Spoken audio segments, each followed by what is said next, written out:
머리에 닿다라는 것만 강조하면 되는 상황이었기 때문에 슬로우로 보여준 겁니다. 그냥 제 시간을 보면 그냥 막아주는 거예요. 보호해주는 거예요. 아, 우리 서장님의 중요한 뒷머리를 보호해주는 거예요.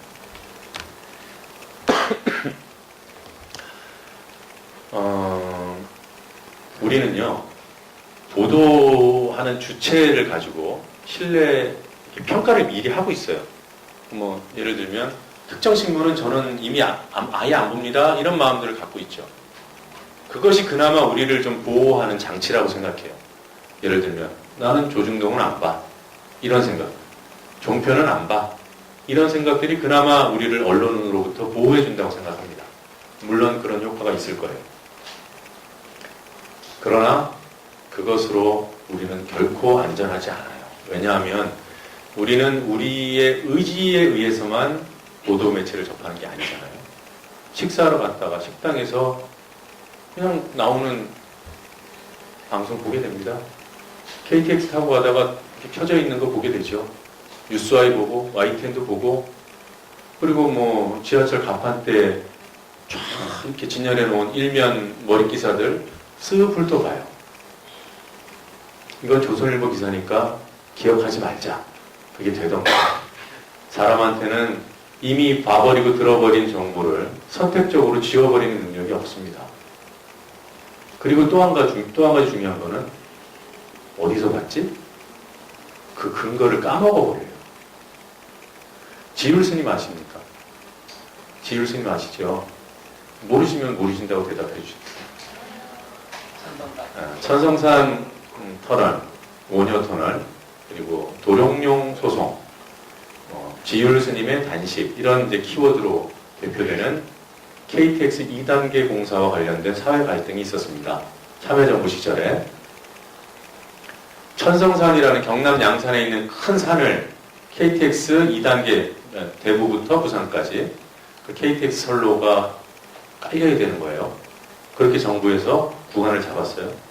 근데 그 천성산은 뭔가 좀 특별한 산이기 때문에 터널을 뚫으면 안 된다라고 환경운동가들 또 그 의견에 공감하는 시민들이 주장했습니다. 그중 한 분이 지율 스님이었고 말이 안 통하니까 단식을 하셨어요.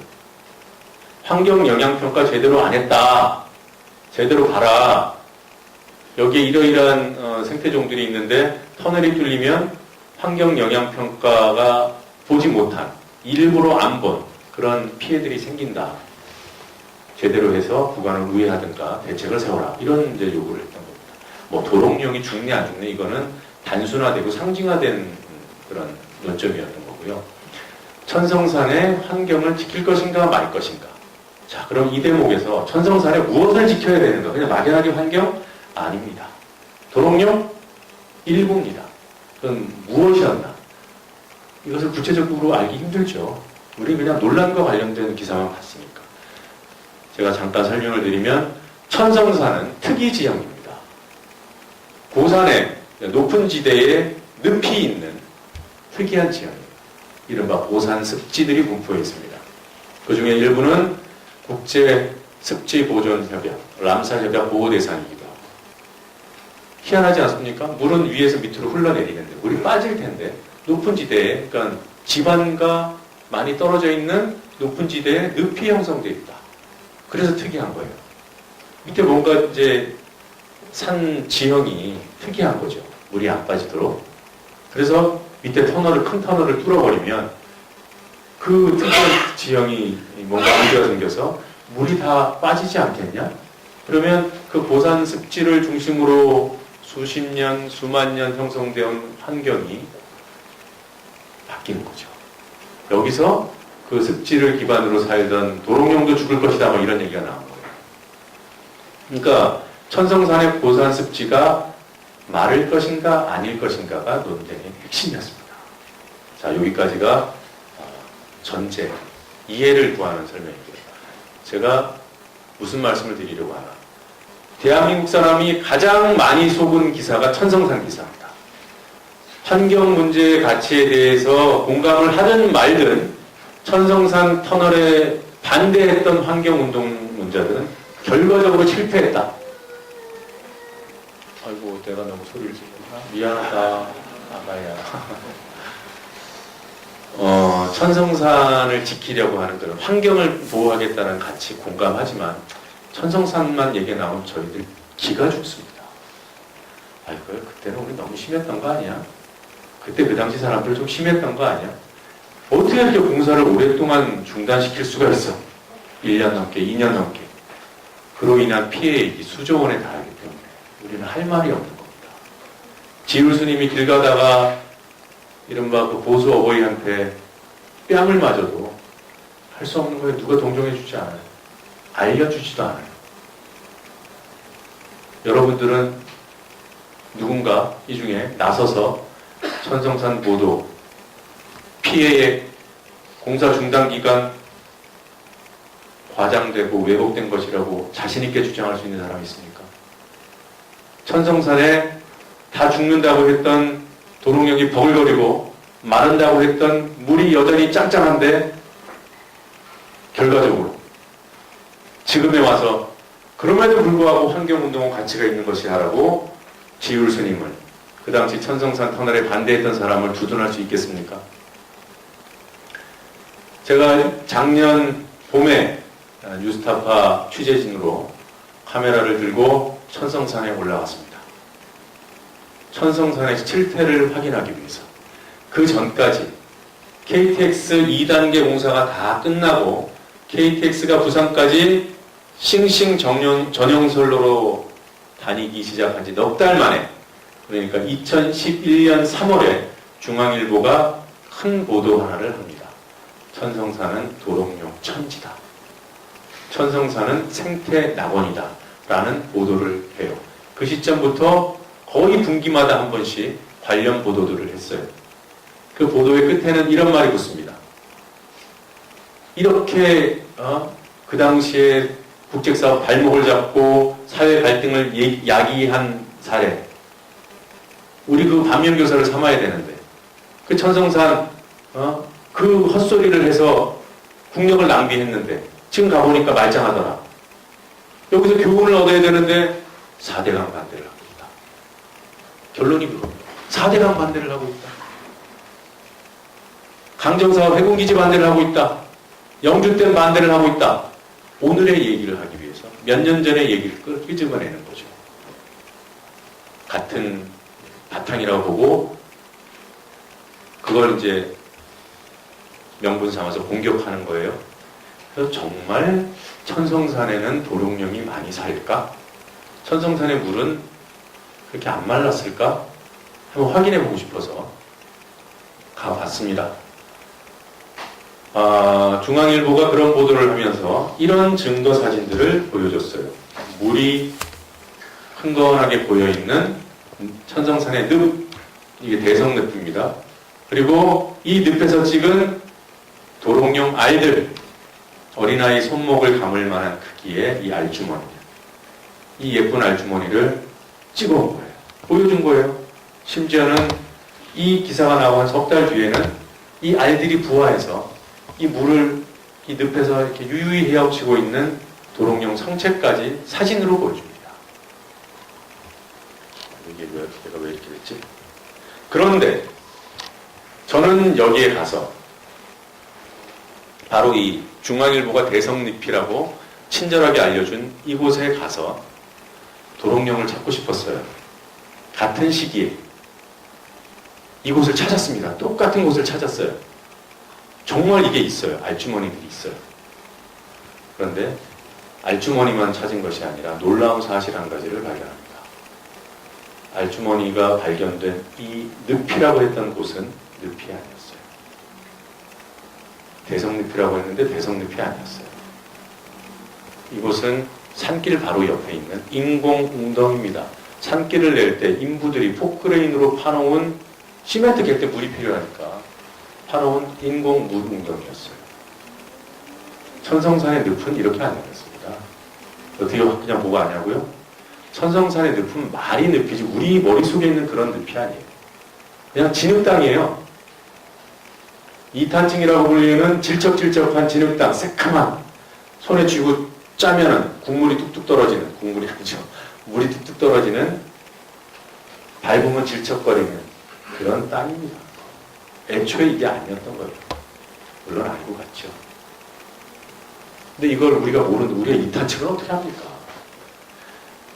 아무리 조선일보라도 아무리 중앙일보라도 사진 밑에 이 장소가 어디다라고 써놓으면 믿죠. 믿게 됩니다. 자, 제가 현장에 갔다는 증거 사진 밑에 있는 사진이 이제 뉴스타파로 보도를 한 거예요. 그 같은 지역 여기 똑같은 형태로 앉아 있죠. 여기 저입니다. 비교해서 보여드려야 시청자들이 정확하게 이해를 하시니까.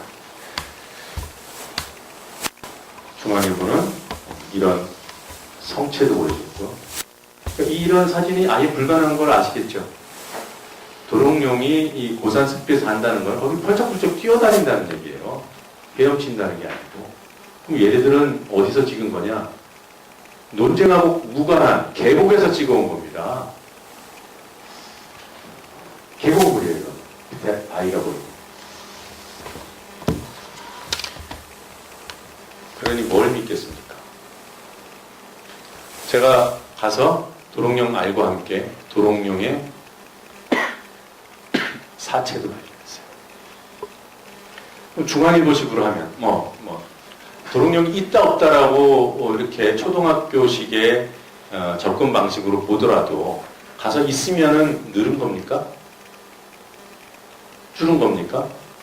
있다 없다로 판단할 수 있는 건 아니죠. 기준점이 있어야 되잖아요. 기사에 그게 없어요. 그럼 제가 가서 사체를 봤으니까 사체 하나 딱 사진 찍어놓고 천성사는 삼지요. 도롱뇽이 죽어간다. 이렇게 보도해도 되잖아요. 그러면 안 되죠. 저는 기자이기 때문에 그렇게 안 합니다. 근데 중앙일보는 도롱뇽 천지라고 했어요. 생태 낙원이라고 표현했습니다.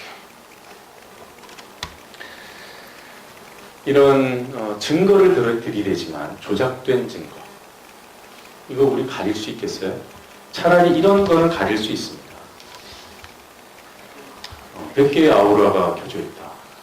어찌 보면 이건 그냥 장난이죠. 사실 이렇게 하면 안 되는 거긴 하지만 이걸 보면 우리가 비웃잖아요. 그런데 이걸 보면 비웃을 수가 없어요. 이게 지금 사진이 작아서 잘 안 보이실 텐데 대선 때, 대선 그 전국에 후보 초청 토론회를 한 단체에서 했습니다. 방송기자클럽이라고. 박근혜 후보 뒤에만 백라이트가 켜져 있어요. 이런 이미지 조작을 일반인이 잡아낼 수 있을까요?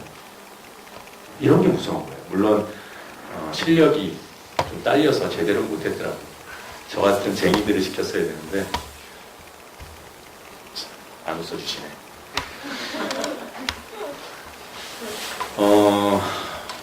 여러분들, 자, 2008년도 광우병 촛불과 관련된 보도 제목을 제가 읽어드릴게요.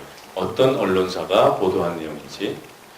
그들은 참을 수 없는 순정으로 나왔고, 점점점. 광장에 나온 시민들의 순수함. 이 순수한 명분을 대서특필한 보도입니다.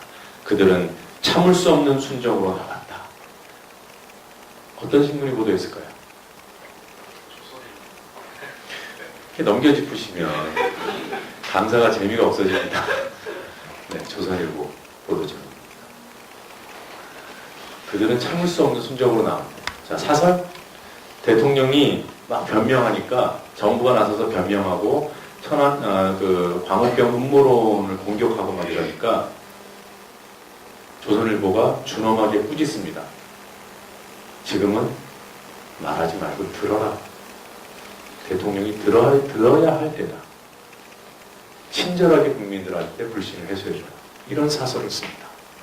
그랬더니 조선일보가 광우병 2주년을 맞아서 막 이렇게 그때 그 사람인가? 그때 그 사람들은 지금이라는 제목으로 광우병 촛불 그 후 2년 특집 기사를 썼어요. 그 당시에 거론돼 좀 전면에 나왔던 사람들을 다 인터뷰를 해서 비겁자 또는 아주 사이비 이런 사람들로 또는 꼭두같이 이런 사람들로 규정을 합니다. 촛불소년은 단체에서 써준 편지만 읽었다. 뭐 이런 식으로 기사를 보도했잖아요.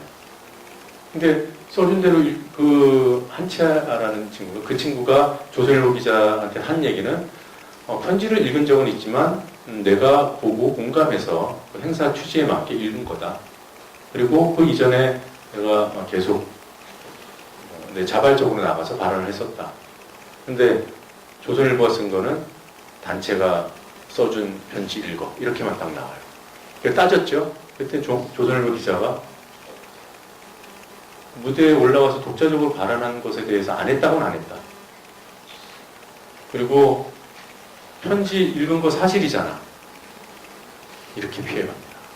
김성훈 장관이, 전 농림부 장관이 이제 광우병의 위험에 대해서 그 당시 많이 얘기했잖아요. 김성훈 장관도 인터뷰에서 제목을 이렇게 뽑았습니다. 올해 햄버거 먹으며 미국 여행. 햄버거 위험하다고 한 사람이 자기는 팔자 좋게 햄버거나 먹으면서 미국 여행을 하고 있다. 김성훈 장관이 이제 항의를 했죠. 내가 먹은 햄버거, 광우병 사태 이후로 쫄딱 망한 햄버거 업계에서 이른바 친환경 햄버거, 그러니까 대체 상품 내놔서 그게 잘 팔린다. 그거 확인하러 갔다고 얘기하지 않았냐. 미국에는 이러한 일정으로 여행을 했던 거고. 그랬더니 조선일보 왈. 그래, 그렇게 썼잖아요. 여행하셨잖아요. 햄버거 드셨잖아요. 이게 안 믿기시죠? 그렇게 진행이 돼요. 소송도 그렇게 가요.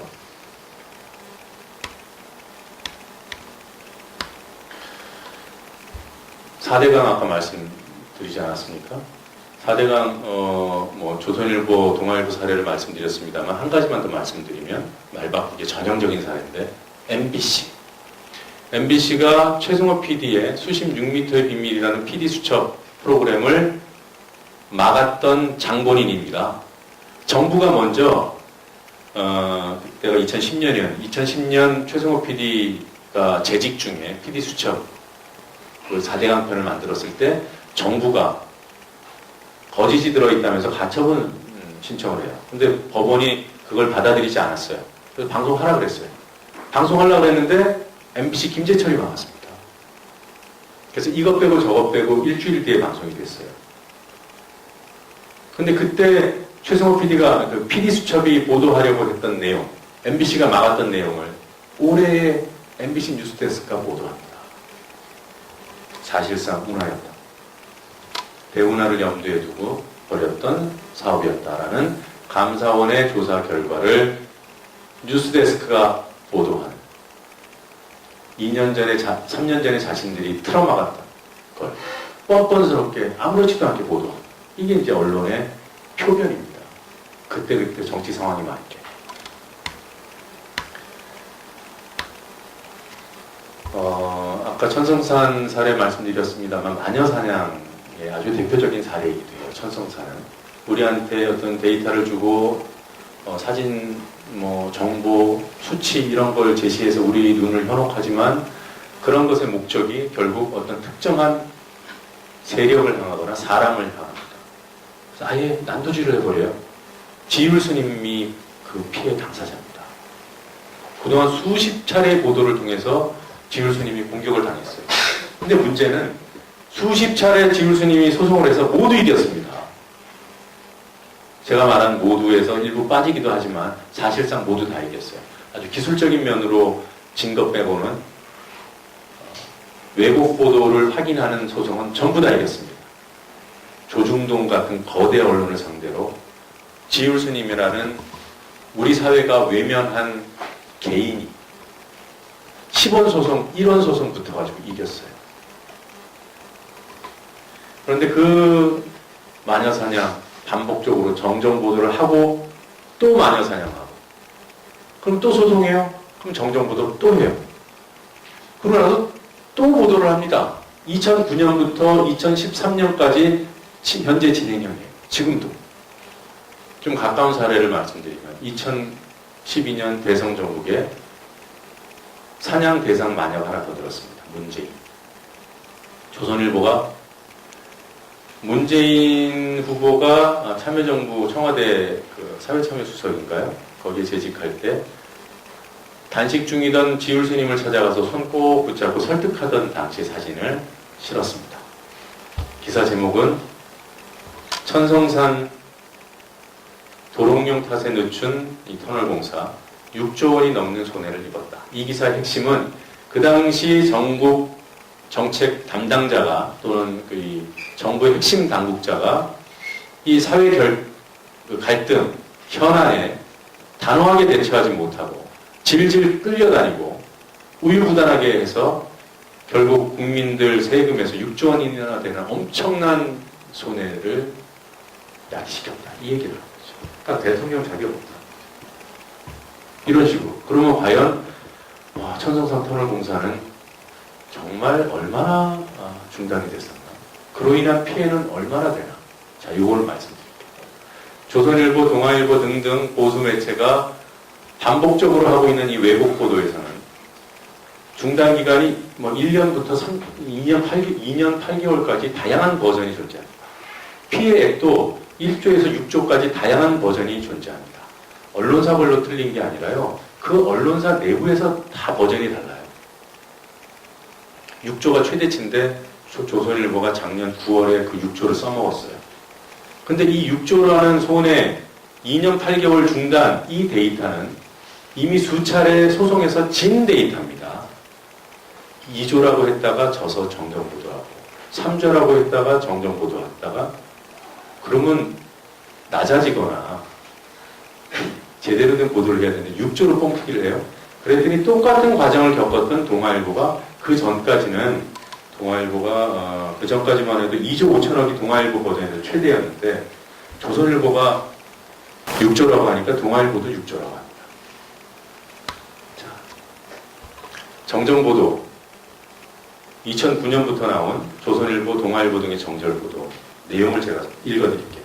천성산 터널 공사가 중단된 기간은 1년이 아니라 1년이라고 보도했던 거죠. 1년이 아니라 6개월이며 공사가 중단된 6개월 동안 직접적인 공사 관련 손실은 145억 원으로 밝혀진 바 있습니다. 자, 그 다음에 나온 또 조선일보의 정정보도. 실제 지율 스님의 단식 농성으로 인하여 위 공사가 중단된 기간은 6개월이고 이로 인하여 시공사가 직접적으로 입은 손실액은 약 145억 원이며 가장 최근에 나온 정정보도 대선 직후입니다. 2012년 12월 29일자 동아일보에 실린 정정보도. 484일간 중단되었고 이에 따른 손실 비용이 2조 5천억이라고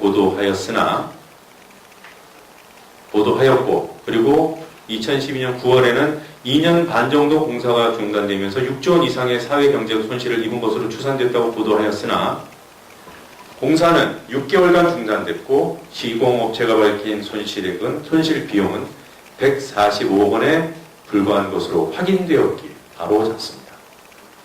대한민국 법원이 수차례에 걸쳐서 조선일보, 동아일보, 연합뉴스, 중앙일보 등을 상대로 정정보도하라는 판결을 2009년부터 수차례에 걸쳐서 반복적으로 하고 있어요.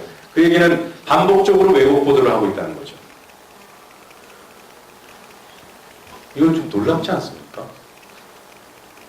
자, 그러면 6개월 중단은 적은 중단이냐? 그 얘기는 아니에요. 6개월 중단이라고 표현하는 거죠. 145억 원도 큰 돈이라면 큰 돈이죠. 그런데 물론 대형 국책 사업에서 특히나 터널같이 이해 당사자가 많은 민원 발생이 많이 일어나는 사업은 6개월 1년씩 중단됩니다. 그런 것까지 감안해서 그 큰 공사의 공기를 잡는 거예요. 그로 인한 민원 발생 비용 145억 원 환경영향평가 제대로 안 해서 다시 했잖아요. 근데 이와 같은 그것도 손실이라고 치고 그러면 KTX 2단계 구간 언제 끝났냐? 예정보다 한 달 빨리 끝났습니다. 2010년 11월 1일에 개통됐어요. 12월에 개통될 예정이에요. 이 사업 문제 없었던 겁니다. 손실 없었어요. 오히려 빨리 개통된 효과가 있었을 뿐이지.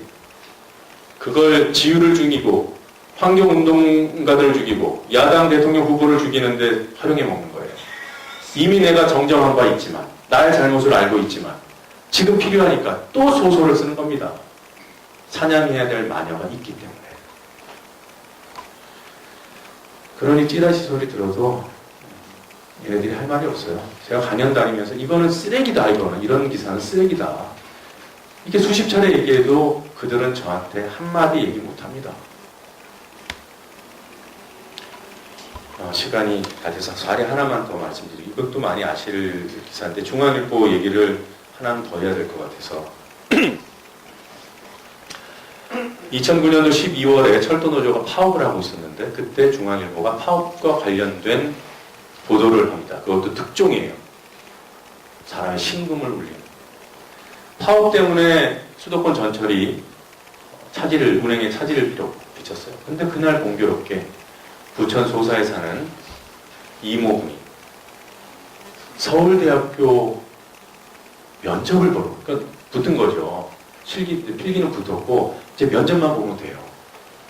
근데 그 공부 잘하고 그 촌에서 그렇게 열심히 공부해갖고 이제 서울대학교 면접만 보면 되는데 지각하는 바람에 면접을 못 봤네. 얼마나 안타깝습니까? 그것도 자기가 지각을 한 게 아니라 철도노조 파업 때문에. 부모님이 이런 한탄을 하십니다. 자가용도 못 태워준 못 가진 부모가 죄인이다. 교장 선생님은 우리 희준이 인생에 대한 손해배상 소송을 내고 싶다. 이건 뭐 노조에 관한 생각이 뭐 어떤 구간에 하여튼 이 학생이 너무 불쌍해지는 거예요. 그렇지 않습니까? 그런데 석 달 뒤에 언론중재위원회가 오보라고 판정합니다. 파업과 관련성 없다. 정정보도하라고요. 중앙일보 버텼어요. 정정보도 해도 사실 우리가 압니까? 보도는 이따시만하게 하고 정정보도는 요따시만하게 하는데 우리가 알 재간이 있어요? 근데 그 정정보도도 못하겠다고 했어요. 중앙일보가. 석 달 뒤에. 그래서 소송이 들어갑니다. 그 소송이 원래 보도는 하고 2년이 꼬박 걸려서 끝났어요. 중앙일보가 손을 들었습니다. 그때 그 기사 관련된 사설, 칼럼 10여 건의 기사를 모두 삭제합니다. 근데 그럼 뭐예요? 그 사실 우리 모르잖아요. 더 중요한 것은 이 오보로 인해서 야기된 현실이 바뀌지 않잖아요. 그 이희준 철도노조 파업 때문에 지각했다고 오인당했던 이 이희준 군이 잘못한 건 저는 없다고 봐요. 그 친구를 뭐라고 하고 싶지는 않습니다. 근데 그 친구가 이러한 보도에 힘입어서 이듬해 그러니까 재수를 하지 아니하고 이듬해 연세대학교에 특례 입학하는 것은 옳지 못합니다. 그래도 뭔가 혜택을 줬으니까 그로 인한 누군가 또 피해자가 있을지 모르겠지만 하여튼 그 희준군만 놓고 보면은 희준군한테 뭔가 혜택이 돌아갔으니까 뭐 그건 그렇다고 쳐요. 이건 어떻게 할 건데요? 여론의 역풍을 맞아서 고립된 철도노조 사측이 징계칼을 휘두릅니다. 해고 169명 사상 최대. 총 징계자 수가 11,588명. 이거 어떻게 할 건데요? 허준영이가 철도노조 파업 끝나고 공언을 했습니다. 하루에 400명, 500명씩 징계하는 한이 있더라도 파업 참여자 전원을 징계하겠다. 약속을 지켰어요. 이 징계가 과하고 아니고를 떠나서 이 사안 자체가 보도되지 않습니다. 이거는 보도해야 될 사안이에요. 기록 좋아하잖아요, 언론이. 사상 최대 뭐 이런 거. 근데 보도 자체를 안 했어요. 민주노총이 집계 내놓은 거를 확인해서 갖고 온 거. 왜 보도를 안 했겠어요? 철도노조는 이미 때려 죽일 놈이 돼 있는데 엄한 학생 인생을 망쳐놓은 욕심 많은 나쁜 노조인데 이렇게 당에 싸지 뭐. 안 그래도 노동자들 문제 안 다루는 언론이 그런 안 다룰 명분까지 생겼는데 뭘 쓰겠어요? 자, 다른 뭐 사례 그래도 저 같은 사람도 있고 하니까 또 요즘엔 트위터가 활성화돼서 막 알릴 수 있는 수단이 좀 생겼잖아요. 근데 참 대응하기 힘든 게 있어요. 물타기. 오늘 그 이석기 의원 사안도 이게 물타기인지 아닌지 지금으로서는 판단하기 힘듭니다. 뭐 드러나 있는 기사가 전부 다 추정이고 전언이고 인용이기 때문에 그런 물타기는 결국 시간이 지난 다음에 판단이 될 수밖에 없어요. 그러면 상황이 종료된 다음일 가능성이 큽니다. 그 대표적인 사례가 지난해 1월에 있었던 민주당 돈봉투 사건이에요. 그 당시 한나라당 전 국회의원이었고 유명인인 고승덕 변호사가 1월 초에 폭탄 발언을 하죠. 한나라당 당대표를 지낸 모 인사가 과거 당대표 선거할 때 나한테 300만 원을 들고 왔다.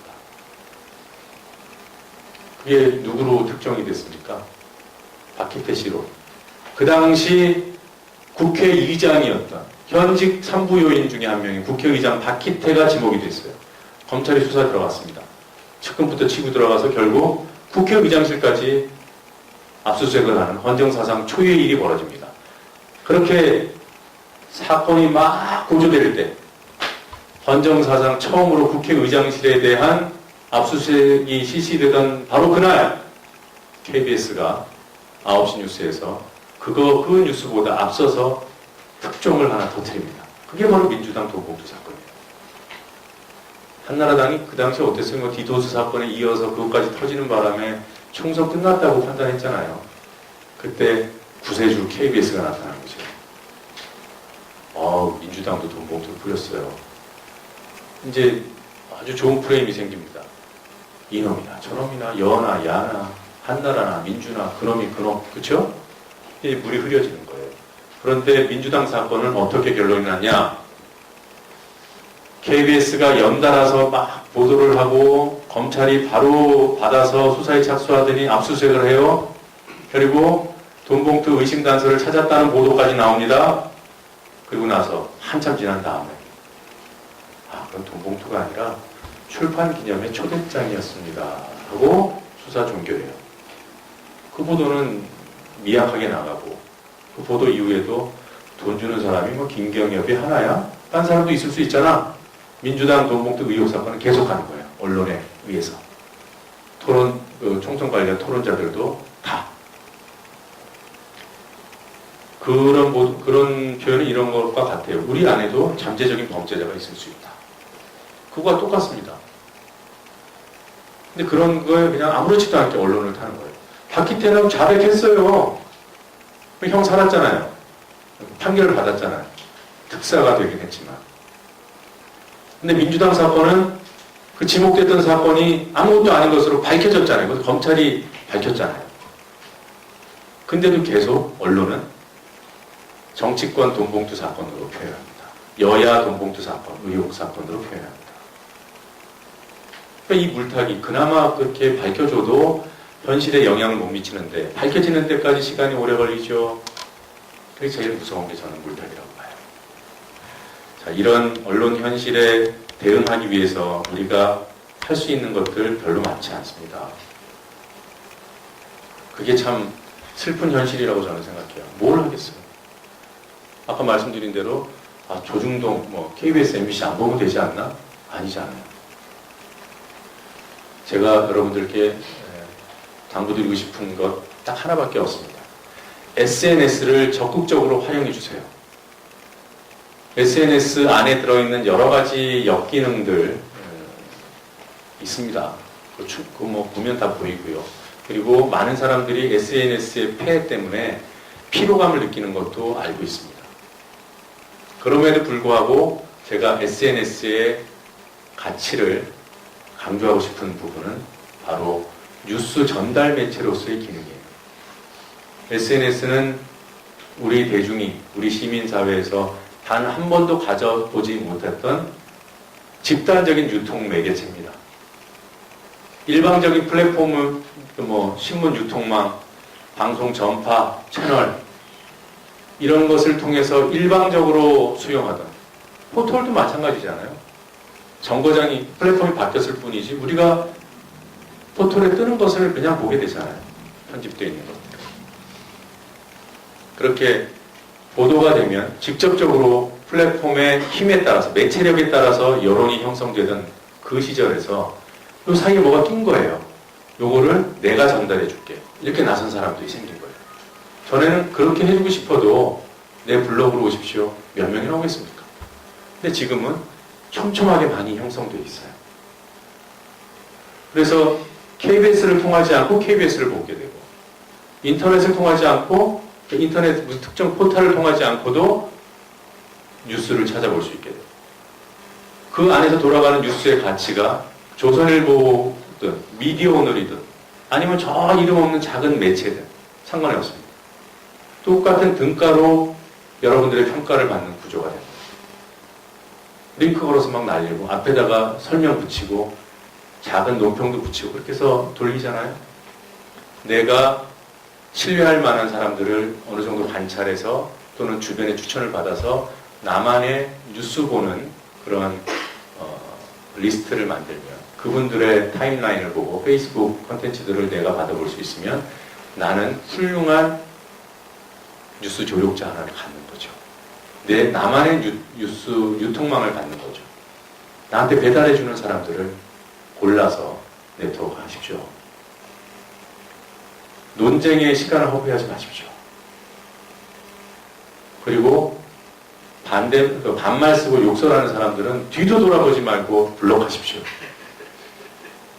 거기서 그 사람들을 어떻게 좀 교화시켜 보려고 여러분들의 시간과 에너지를 허비하지 마시고 그저 SNS를 이기적으로 활용해 주세요. 나한테 뉴스를 잘 공급해 줄 사람들을 이렇게 골라서 나의 하인으로 쓰세요. 그리고 그 사람들한테 받은 좋은 정보가 있으면 내 주변 사람한테 한 사람에게라도 알려주십시오. 이미 그런 구조로 SNS망이 구축되어 오다가 최근 들어서 막 물이 흐려졌죠. 전에도 역기능이 있었지만 그게 더 강화됩니다. 누가 그랬겠어요? SNS가 두려운 사람들이 그렇게 만들었다고 저는 봅니다. SNS의 위력을 우리보다 더 본질적으로 캐치한 세력이 그렇게 만들었다고 봅니다. 2010년도 6.2 지방선거 때 처음 SNS가 선거에 영향력을 미쳤다고 정치평론가, 여론 분석가 이런 사람들이 이구동성으로 얘기합니다. 그때 트위터의 한글 계정 수가 50만 개였어요. 대략. 지금 500만 개가 넘습니다. 페이스북 그보다 더 많고. 물론 한 사람이 여러 개의 계정을 갖고 있고 그래서 죽어있는 계정도 있지만 엄청나게 이 규모가 커졌다는 것만은 사실이에요. 그리고 선거에 영향력을 행사했다고 조중동이 보도합니다. 선거 끝나면 6.2 지방선거 왜 야권이 승리했냐? 트위터 때문이다. 8월에 있었던 주민투표 급식 그것도 트위터의 영향력이 이렇게 컸다. 페이스북이 어떤 역할을 했다. 그 중에서 용가리 통뼈 뉴스가 어떤 역할을 했다. 이런 거 다 나오잖아요. 용가리 통뼈 뉴스는 지금 제가 하고 있지는 않지만 제가 만든 1인 미디어 계정이었습니다. 용가리 Y, 통뼈 T, 뉴스 N. 지금은 활동을 하지 않고 있어요. 그리고 결정적으로 11.6 서울시장 재보선에서 박원순 시장이 당선된 결정적인 요인으로 트위터, 페이스북이 뽑혔어요. 국정원이 심리정보국 그걸 확대 개편한 시점이 그 선거 직후입니다. 요원 수십 명을 배치해서 SNS 대응을 하기 시작한 시점이에요. 야, 이대로 두면 안 되겠구나. 그럼 그들이 그 심리정보국을, 그러니까 댓글 요원들을 양성을 하고, 트위터, 페이스북, 인터넷, 이런 데 이제 대응 조직이죠. 그걸 만들고, 새누리당이 시발단을 운영하고, 시발단은 그건 공식적으로 운영된 조직이에요. 새누리당 부인하지만, 박근혜 후보가 공식 행사장에 가서 그 트위터 활용 전략을 듣는 장면을 제가 동영상으로 다 확인했습니다. 그때 윤정훈이도 같이 있었어요, 그 자리에. 그리고 친박 단체에서 트위터 전사들을 양성했잖아요. 10만 호, 10,000호장, 10만 호장, 10,000호장, 1,000호장. 이게 뭔지 아십니까? 트위터 팔로워 수가 1,000명이면 1,000호장 임명장을 줍니다. 10,000호장이면 10,000호장 임명장을 줘요. 그냥 비웃고 넘어갈 게 아닙니다. 그게 조직적으로 SNS에 대응한 거예요. 콘텐츠가 유례 없이 매체력에 의존하지 않고 콘텐츠의 내용만으로만 승부하는 상황이 빚어지니까 깜짝 놀란 거예요. 조선일보 기사는 오프라인에서는 짱짱하지만 트위터에는 못 올리는 거예요. 올리면 벽돌을 맞으니까. 그러니까 트위터라는 공간이 여론의 어떤 여론을 만들어내는 새로운 공간이 됐는데 여기서 조중동이 활개 길을 못 펴잖아요. 그러니까 그런 세력들 입장에서는 자체 유통망을 어느 정도라도 확보하고 싶었던 겁니다. SNS 유통망을. 근데 저는 그거보다 더 중요한 게 있다고 봐요. 전자는 한계가 분명히 있어요. 우리는 집단이잖아요. 조직적으로 대응을 해도 집단이 워낙 크면 그건 영향력은 제한적일 수밖에 없습니다. 2등은 늘 2등일 가능성이 커요. 그래서 저는 두 번째 목표가 훨씬 더 위력적이었다고 봐요. 물을 흐려버리고 아주 저질 공간으로 만들어버리는 거. 그래서 우리같이 교양 있고 품위 있는 사람들이 이탈하게 만드는 거. 트위터 이탈자, 페이스북 이탈자, 물론 트위터가 훨씬 더 많아요. 페이스북으로 넘어가고 이게 많이 생기고 있습니다. 누가 의도했을까? 저는 국정원이라고 대표되는 이른바 수구 세력이 의도했다고 봐요. 조직적으로. 그리고 SNS 이탈로 인해서 가장 피해를 볼 당사자는 바로 우리들입니다. 우리가 2010년 6월부터 지금까지 만 3년도 제대로 누려보지 못한 우리의 무기를 우리 스스로 내려놓는 결과가 될 것이다. 그렇게 봅니다. 그래서 오늘 뭐 이러저런 말씀을 드렸습니다만 이것의 결론은 SNS에 집중하자가 어떻게 보면 전부예요. 절대 뉴스를 직접 보지 마십시오. 꼭 걸러서 보십시오. 조중동만 안 보면 돼. 그거로는 부족합니다. 적극적으로 내가 안전한 매개체를 두고 그것을 활용해야 된다. 저는 그렇게 생각합니다. 자, 이것도 잘 안 보일 텐데요. 이 그림 이미지에서 어떤 의미가 보입니까? 뭐가 느껴지세요? 그냥 편안하게 넘겨짚지 마시고 찌르려는 그림 같아요. 피해자와 가해자가 보입니까? 생각하셨던 것 맞아요. 이게 아주 간단한 거지만 미디어의 속성을 매우 잘 표현하고 있다고 저는 생각해요. 미디어가 보여주는 것만 볼 수밖에 없잖아요. 우리가 이 모니터 밖에 있는 것들을 우리 의지로 어떻게 찾아서 보겠습니까? 미디어의 위험성을 이렇게 좀 말씀드리고 싶었고요. 조금 더 인상을 깊게 하려고 제가 어설픈 마술을 한번 선보이려고 합니다. 박수를 쳐주시면 마술을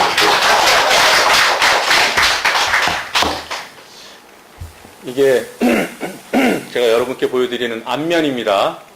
자, 뒷면을 보여드릴게요. 보이시죠? 아까 보셨던 앞면을 다시 보여드릴게요. 바뀌었어요? 자, 뒷면, 앞면, 뒷면. 이 비밀을 아시는 분? 손을 가렸죠, 당연히. 근데, 예? 참 눈치들이 없어요. 이럴 때는 그냥 다 모른 척 해주셔야 돼요. 뭐 눈치채셨겠지만 이겁니다. 이렇게 하면 하나로 보실 거예요. 우리한테는 선입견이 있기 때문에, 고정관념이 있기 때문에. 자, 그러니까 이렇게 하면 하나죠. 그리고 이렇게 하면 6개죠. 근데 이러면 3개가 되고 2개밖에 안 보지만 3개로 인식하고 4개밖에 안 보지만 4개밖에 5개지만 4개로 인식해요. 그렇죠? 언론은 없는 것을 있는 것처럼 합니다. 그리고 있는 것을 가려버려요. 우린 속아요. 강정마을에서 지금 무슨 일이 일어나고 있는지, 강정마을이 워낙 오래된 사안이라 강정마을이 있다라는 건 알지만 거기서 지금 무슨 일이 일어나고 있는지 우리가 알 재간이 없잖아요. 그렇죠? 가려버립니다. 오늘 나온 기사가 만에 하나 오보라면 이겁니다. 그건 아직 알 수 없지만 작년 민주당 돈봉투 사건은 이거였어요. 없는 걸 있는 것처럼. 이 언론의 속성에 대해서 여러분들 이미 많은 것을 알고 계시지만 그래도 조금 더 경계심을 가져주시기 바랍니다. 그래야, 그것을 인정해야, 내가 굉장히 여전히 위험하구나라는 것을 인정해야 그것이 SNS든 뭐든 도움을 청할 수 있습니다. 현실적으로 SNS의 도움을 받기 바랍니다. 오늘 제 얘기는 이것으로 마무리를 하고 혹시 질문이 있으면 받도록 하겠습니다. 고맙습니다.